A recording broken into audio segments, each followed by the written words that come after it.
रोज कुएं से पानी भरना, शिव जी को चढ़ाना, जल पीना, साधु संत यही क्रम पूजन पाठ का करते। उसी कुएं में एक मेंढक रहता था। वो संतों का सानिध्य करता, रोज संतों का दर्शन करता, संतों का प्रवचन सुनता। एक दिन संत ऋषिजन गुरुजन आते, साधुजन आते, उसके पहले एक सांप पानी में, बहुत जहरीला सांप पानी में गिर गया, मर गया। उसका जो विष था वो पानी में उसने उगल दिया। मेंढक ने देख लिया कि इसमें सांप गया है और वो सांप ने विष उगल दिया। अब मेंढक करे तो करे क्या, उसने इंतजार करा कि संत आएंगे तब उनके सामने मैं पानी में गिर जाऊंगा तो संत कम से कम इस पानी को लेकर नहीं जाएंगे। संत जैसे ही आए, साधुजन जैसे ही आए, मेंढक पानी में कूद गया तो जहर का पानी था, उसमें मेंढक मर गया, शरीर नीला पड़ गया। संतों ने कहा इस पानी में मेंढक पड़ा है और पड़ते से ही मर गया है। थोड़ी देर बाद संतों ने उस मेंढक को बाहर निकाला तो देखा कि वो मेंढक नीला पड़ गया था जहर के कारण। सांप के जहर से वो मेंढक नीला पड़ गया। तब उनको लगा इस मेंढक ने अपने प्राणों को हमारे लिए त्यागा है। ध्यान लगाकर देखा कि आखिर कारण क्या था, तो उन्होंने ध्यान लगाकर देखा कि वो सांप जहर उगल दिया था पानी में, पानी पूरा जहरीला हो गया था। इसी पानी से शिव जी का स्नान होता था, इसी पानी से संत पानी पीते थे। मेंढक ने हमारे लिए प्राणों को त्यागा। संतों ने मेंढक के ऊपर अपना हाथ की छत्र छाया कर, और मेंढक के ऊपर छत्र छाया कर कहा इस मेंढक को जीवित होना है। हमारा तप बल, हमने जो पूजन सेवा अर्चना करी उसका बल सामने आया, मेंढक जीवित। मेंढक जीवित हुआ तो संतों ने उसको मनुष्य की वाणी दे दी। मेंढक मनुष्य की वाणी में बोलता है, पानी में जहर गिर गया था इसलिए मैं उसमें जाकर अपने प्राणों को त्याग दिया, मुझे क्षमा करना। आप जो जहर का पानी शंकर जी को चढ़ाते मुझे अच्छा नहीं लगता।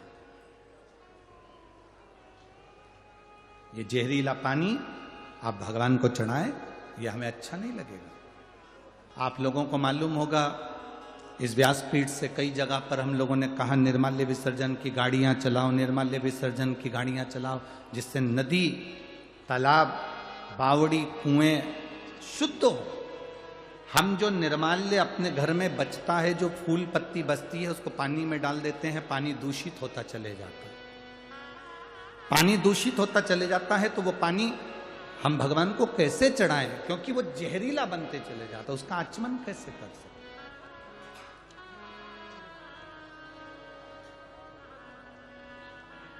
आपको कथाओं के माध्यम से कहा कि अपने घर से एक लोटा जल ले जाया करो, शिव जी को जल चढ़ाया करो, क्योंकि तुमको मालूम है तुम्हारे घर का जल कितना शुद्ध है। हम दूसरी जगह का पानी उठाकर महादेव को चढ़ा रहे हैं, वो पानी में कितना क्या विष मिला है, क्या मिला है, हमको अंदाजा नहीं है। वो कितना दूषित है ये हमको अंदाजा नहीं है। आप में से कोई माता ऐसी है जो भगवान को दूषित जल देती होगी, बेकार पानी देती होगी, कहीं खड्डे का गंदा पानी भरकर चढ़ा देती होगी? कोई नहीं है ना। सब अपने घर से पानी भरकर लेकर जाते हैं, जो पानी वो पीते हैं वो पानी लेकर जाते हैं, जो पानी वो स्वयं पीते हैं वो पानी महादेव को चढ़ाते हैं। पशुपतिनाथ का व्रत तो यहां तक कहता है कि बाजार से मिठाई लाकर पशुपति व्रत नहीं किया जाता। बोलो सही है कि गलत है? घर में खीर बना लो, घर में सीरा बना लो, हलवा बना लो, घर में मीठा चावल बना लो, घर में तुम जो बनाना हो बनाओ, पर घर में बनाओ। इतना शिव जी की पूजन में शुद्धता का ध्यान स्मरण रहता है। तो हम कहते हैं कि घर से जल लेकर जा। जैसे मेंढक ने कहा पानी अशुद्ध हो गया था, उसको शुद्ध कैसे करें, इसलिए मैंने प्राण किया। आप जब निर्माल्य विसर्जन के लिए वाहन चलाते हैं, रथ चलाते हैं, गाड़ियां चलाते हैं, उस समय पर आप नदी को, तालाब को, बावड़ी को शुद्ध कर रहे हैं और वो पानी शिव जी को चढ़ता है, तो उसकी पवित्रता का फल हमको भी हमारे खाते में जाता है और हमारी जिंदगी सार्थक होती है। अब मनुष्य की वाणी मिल गई। संतों ने कहा तुमने हमारे प्राण बचाए हैं, महादेव की सेवा के लिए तुमने जल को बचाया, मांगो तुम्हें क्या चाहिए। उस मेंढक ने हाथ जोड़कर कहा मैं क्या मांगू, बस आपका दर्शन हो गया, इससे बढ़कर और क्या चाहिए,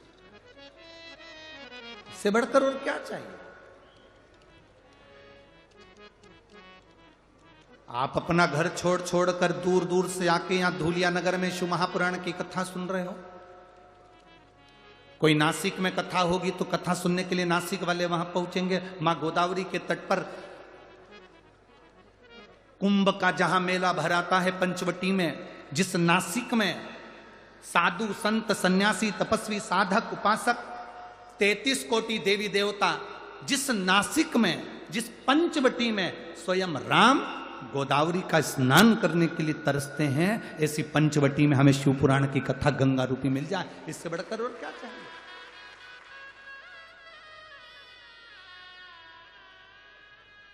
इससे बढ़कर लाभ और क्या मिलेगा।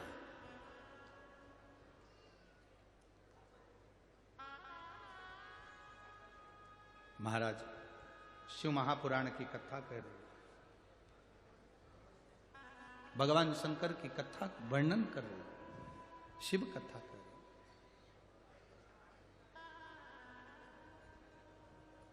मांगो तुम्हें क्या चाहिए। मेंढक ने कहा मैं नहीं मांग सकता। क्या मांगो। गुरु की दृष्टि पड़ जाए, संत की दृष्टि पड़ जाए, उससे ज्यादा सुख और क्या चाहिए।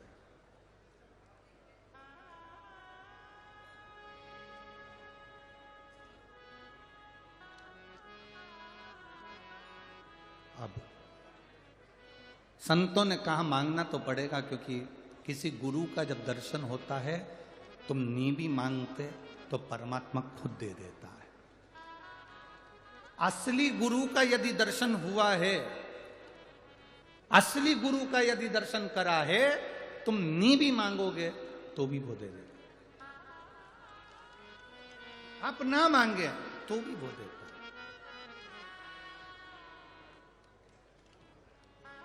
किसी सतगुरु का यदि दर्शन हो, उस समय पर यदि आप हाथ जोड़कर भी अपने दिल की बात केवल गुरु को, सतगुरु अगर है, कोई छल नहीं, कोई दिखावा नहीं, कोई प्रपंच नहीं, कोई ढोंग नहीं, सतगुरु अगर कोई है, उसको देखकर आपने हाथ जोड़कर भी प्रार्थना कर कर कह दिया,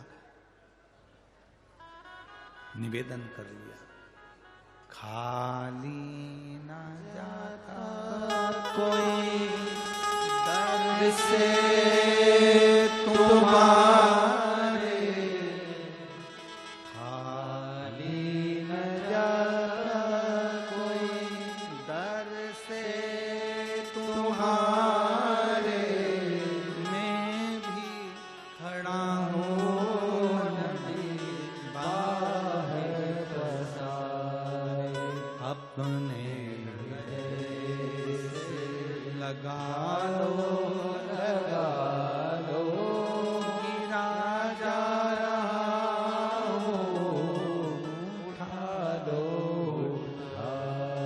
असली गुरु का यदि दर्शन हो जाए और आपने हाथ जोड़ बाबा से प्रार्थना भी कर ली तो बाबा दे देते। मेंढक के मन की बात संतों ने पूछी, मेंढक आखिरी में बोला, आखिरी में बोला, मुझे पार्वती जैसा सुंदर बना दो और मेरा विवाह उस व्यक्ति से हो जो शंकर की आराधना में लीन रहता हूं। मुझे पार्वती जैसा सुंदर बना दो और मेरा विवाह उससे हो जो शिव की भक्ति करता हो। क्योंकि मैं जिस कुएं में रहता था, उस कुएं से जो पानी जाता था, मैं हमेशा आपके मुख से ओम नमः शिवाय, नमः शिवाय, श्री शिवाय नमस्तुभ्यम सुनता था। उस मंत्र को सुनता था तो मेरे मन में आता था, एक बार मैं भी उस शंकर की उपासना करने वाले की शरणागति में रहूं।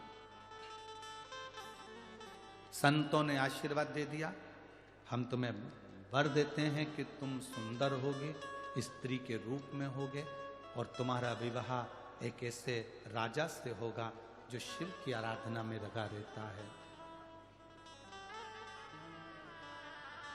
उस मेंढक ने एक छोटी सी कन्या का रूप ले लिया, जिसको मायासुर ने देख लिया। मायासुर की संतान नहीं थी तो उस कन्या को ले आया। कन्या का ध्यान लगाकर एक दिन मायासुर बैठा था कि यह कन्या किसकी है, तो उसके ध्यान में आया कि ये तो पूर्व जन्म में मंदोक थी। मंदोक संस्कृत में मेंढक को कहते, ये पूर्व समय में मंदोक थी। मंदोक को संस्कृत में, मेंढक को संस्कृत में मंदोक कहा गया, ये मंदोक। तो मायासुर ने, मैदानव ने अपनी बेटी का नाम मंदोक, जो मेंढक को कहा जाता था, उसको मंदोदरी रख दिया। क्या नाम रखा? मंदोदरी। वो मंदोदरी का विवाह शंकर भगवान की आराधना करने वाले लंकाधिपति रावण से हो गया, जो शिव की आराधना में डूबा, जो शिव की भक्ति में डूबा हुआ। भगवान शंकर की आराधना में जो हर पल, हर घड़ी, हर क्षण निश्चित रूप से डूबा रहता है, वो शिव की आराधना करने वाले से इसका विवाह।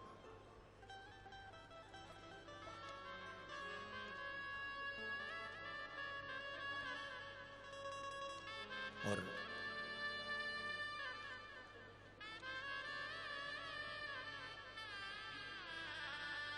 वो रावण की भक्ति थी। मंदोदरी कई बार रावण को समझाती थी कि तुम शंकर की आराधना करते हो, तुम समझो नहीं। रावण के पास में वैभव बहुत था, धन बहुत था, सत्ता बहुत थी, संपदा बहुत थी, बस एक कमी थी रावण के पास।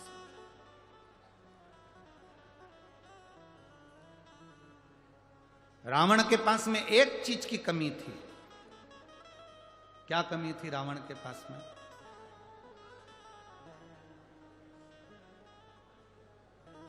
उसको ज्ञान देने वाले अच्छे नहीं थे। राम जी के पास में न धन था युद्ध के समय पर, न हाथी था, न घोड़ा था, न रथ था। युद्ध के समय पर राम जी के पास में सुंदर वस्त्र भी नहीं थे, राम जी के पास में बहुत सारे शस्त्र भी नहीं थे, पर राम जी के पास में सबसे बड़ी चीज थी, उनको ज्ञान देने वाले अच्छे थे। जिसके जीवन में ज्ञान देने वाला अच्छा है, वो कंगाल होने पर भी करोड़पति बन जाता है।